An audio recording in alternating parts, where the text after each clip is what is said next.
This subject matter is about unconstitutional application of conflict of interest by the courts and government. The unconstitutional use of conflict of interest by the courts and government, which imperils our rights protected under the 14th and 4th Amendments, as well as our broader civil liberties guaranteed by the Bill of Rights. Conflict of interest refers to situations where an individual, in their official capacity, possesses competing personal or financial interests that may improperly influence their decision making.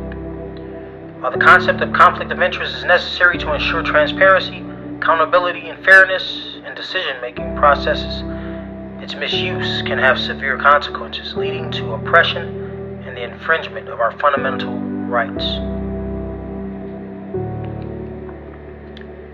Let's talk about this thing. Conflict of interest. I believe that if you are a court justice, magistrate, judge, anybody with common sense and wisdom, we usually teach our children and educate students that if something is wrong, we ought to make a right. Wrong is wrong and right is right, no matter who does it.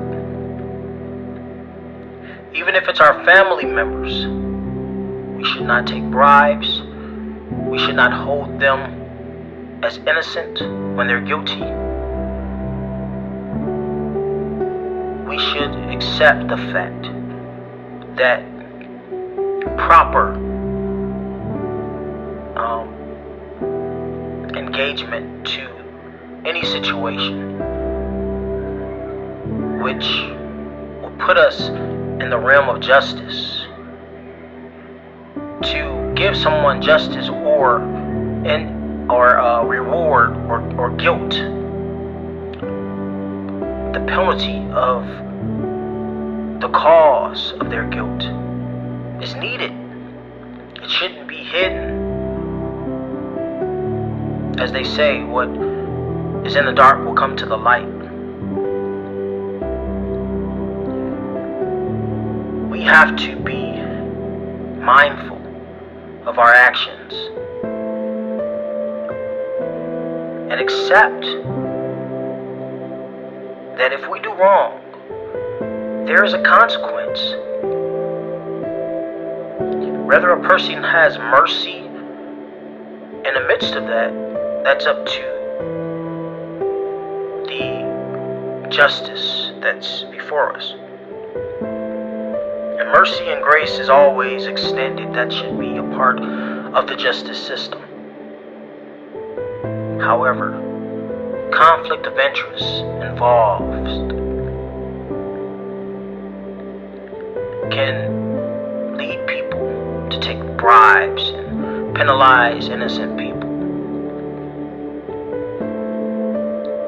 Let's take the case of Sonia Massey,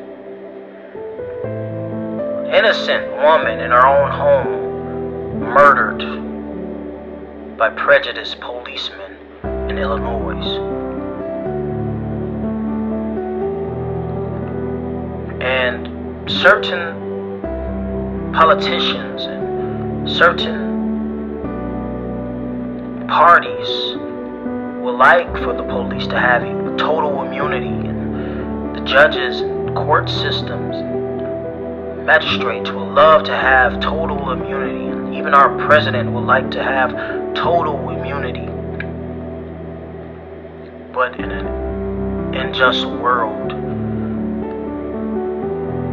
there is a lack of empathy and a fear to even put a person, any one person, in such a position of power that's uncontrollable, especially when they deny the rights of justice and grace and mercy to others. They don't deserve that type of power.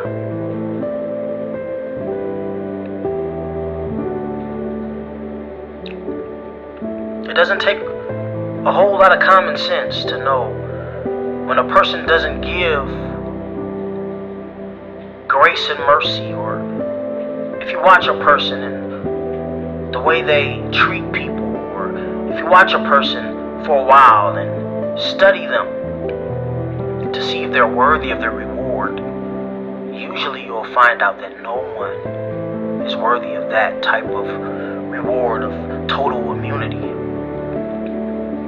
Even the scriptures, the Bible says, all have sinned and fallen short of his glory. None is good, no, not one. And you're worthy of immunity, total immunity? I think not. I think not. A lot of people are confused. A lot of people are lost. A lot of people don't know right from wrong, or don't even care. A lot of people are petty. That's the thing. They think it's about a party. It's mostly because, and I can't totally say it's 100% because a lot of people don't know other people's situation, because a lot of people sometimes do, and they just don't care. They're just being petty. They just want other people to suffer while they get the better things in life. Just long as it doesn't happen to them, we'll roll with it. Think about it. When did they decide to make the Amber Alert? Right?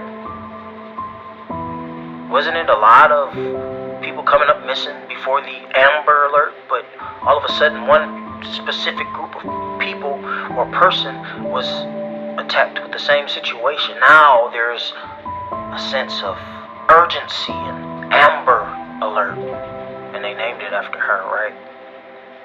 So we see the injustice and we see the discrimination, yet and still there is something to fight for.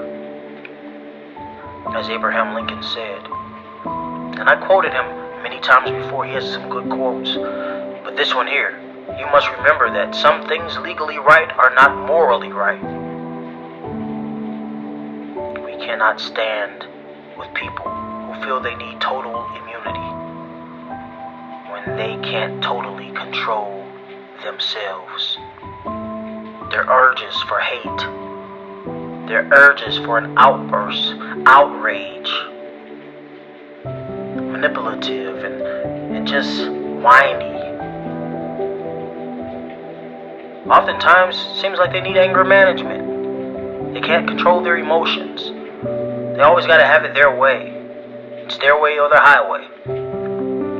I've listened to people that's voting for Trump. A lot of them say if Trump loses, they just can't stand to live. They want to die.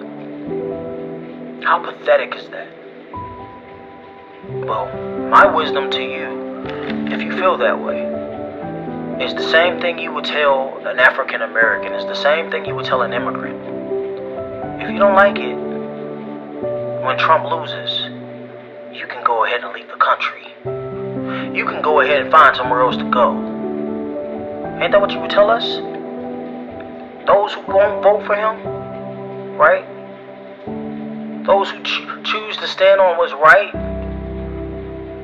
And this is not out of pettiness, but this is just the truth and wisdom. Just look and see. Don't operate in hate. Don't operate in pettiness. Don't operate in a spirit that is just not good for everyone. This is human rights speaking, right? Civil rights speaking. And everyone deserves justice. That means no one deserves total immunity. And conflict of interest, it has to stop.